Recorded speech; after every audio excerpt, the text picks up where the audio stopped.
छोटी सी बात है सर। अब वो क्या कहते हैं, ये उनका मुंह है, मर्जी है जो बोले। मैं जयपुर में बैठा हूँ, मेरे पे तो एक भी केस या एक भी कोई कहानी इस तरह की नहीं है कि मैंने कोई जमीन हथिया ली या कब्जा कर लिया। पैसे देने से चीजें आती है। आज ये राजा की जमीन है, तो ये तो राजा साहब से हमारा एग्रीमेंट हुआ है, अपने भवानी सिंह जी से। सारे हम लोग यहाँ बैठे हैं और ये जमीन कोई हत्याई भी थोड़ी है। ये सन 70 से हॉस्टल में, हनुमान जी का तो जन्म ही 1972 में हुआ है। जी हाँ। ये हॉस्टल तो सन 71 में ही चलना शुरू हो गया था। अब उनको इस बारे में क्या, मैं उनके बारे में कुछ भी नहीं बोलना चाहूंगा। एक समय था जब मैंने उनको अध्यक्ष पद के ऊपर भी सपोर्ट किया, लॉ कॉलेज में भी सपोर्ट किया, मैंने महेंद्र जी को भी सपोर्ट किया। जाट जितने भी अध्यक्ष बने, ये तो बहुत बात की बात कर रहे हैं। 67, 68 में महेंद्र सिंह जी चौधरी, ज्ञान सिंह जी ये अध्यक्ष बने, उनको भी मैंने सपोर्ट किया। मैं तो हर जाट को सपोर्ट करता हूँ। मेरे लिए तो न तो कांग्रेस है, न बीजेपी है, न कम्युनिस्ट है।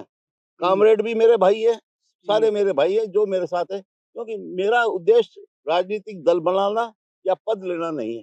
मेरा उद्देश्य जाटों की एकता को बना के रखना है। तो ये कहीं ये हनुमान बेनीवाल की जो खींच अभी तक बैठी हुई है 1998 के बाद का जो टिकट वाला जो संदर्भ हुआ था, नहीं जो साहब, प्रकरण हुआ था, मैं तो उनके बारे में कुछ भी नहीं बोलना चाहूंगा। वो तो हमारे समाज के सबके बारे में बोलते रहते हैं, बोलने दो उनको। उनका मुंह है, वो बोले, और फैसला करने वाली तो जनता है, समाज है, सब समझते हैं। अब उनका जो राजनीतिक भविष्य है वो जाने, उनका काम जाने। मैं तो उनके विरोध में भी नहीं हूँ, न पक्ष अच्छा, में हूँ। राजनीतिक भविष्य की आप बात कर रहे हैं, आपको क्या लगता है हनुमान बेनीवाल का किस तरह का राजनीतिक भविष्य है? और सिंस आप जाटों के इतने पुरोधा व्यक्ति हैं, तो जाटों का सबसे बड़ा नेता कौन है यहाँ राजस्थान में, आप ये नॉर्थ इंडिया के अंदर?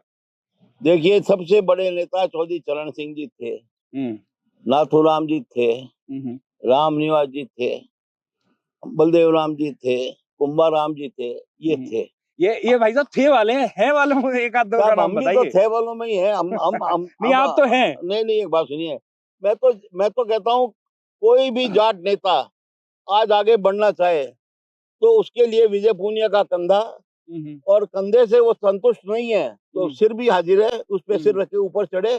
जाट ऊपर जाना चाहिए मेरे तो, और कुछ नहीं। और जाट जो है ना, किसानों का सच्चा प्रतिनिधि है। और भरतपुर स्टेट, जिस स्टेट को मैं गर्व से कहूंगा कि मुझे गर्व है भरतपुर स्टेट पे, जहाँ हर जाति को माफी थी, हर जाति के योद्धा थे, हर जाति के सेनापति थे।